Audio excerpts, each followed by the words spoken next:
Анкарада болған террорлық шабуылдан 28 адам қаза тауып, 61-і жараланды. Бұл туралы Түркия вице-премьері Нуман Куртулмушқа сілтеме жасай отырып, осы елдегі меншікті тілшіміз Ержан Жүніш хабарлады.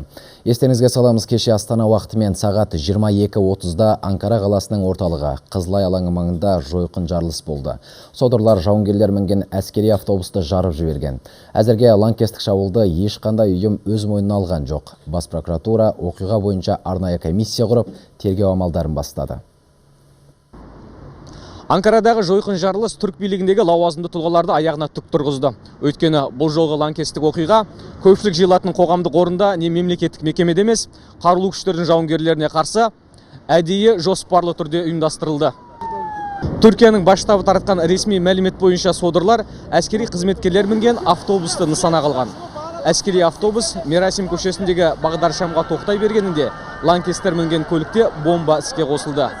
Жарылыстың қатты болғаны соншалық айналадағы көліктер зақымдалып, көшеде кетіп бара жатқан қарапайым адамдар да жарақаттанып ауруханаға жеткізілді. Түркия премьер-министрінің орынбасары Нурман Куртулмуш қанды оқиғаға байланысты алғашқы ақпараттармен бөлісті. Мәлімдемесіне кезек берелік. Maalesef келіп түскен соңғы мәлімет бойынша өкінішке орай 28 отандасымыз қаза тапты. Олардың арасында әскери қызметкерлермен қатар болжамынша қарапайым азаматтар да бар. Аты жөні анықталғанда тағы қосымша ақпарат беретін боламыз. Бұл оқиғаға жауаптылар әлі анықталады. Бұл автобустағы әскери қызметкерлерге жасалған шабуыл емес, халқымызға қарсы бағытталған дұшпандық. Жарылыстан жарақат алған 61 адам қаладағы 14 ауруханаларға жеткізілді. Оларға тиісті медициналық көмек көрсетіліп жатыр. Жарылыстан жүректері шайылған жергілікті тұрғындар болса, Түркияда лаңкестік оқиғалардың жиілей түскеніне алаңдаушылық білдіруде.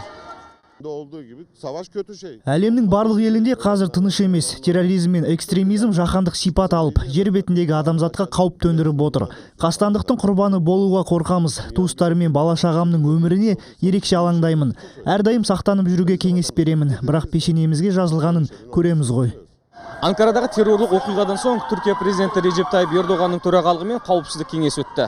Осыған орай шекаралық аймақтар мен елдің бірқатар ірі қалаларында қауіпсіздік шаралары күшейтілді.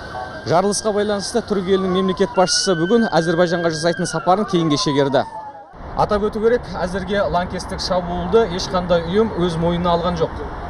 Ержан Жүніш және Седат Денли, Хабар, Түркия.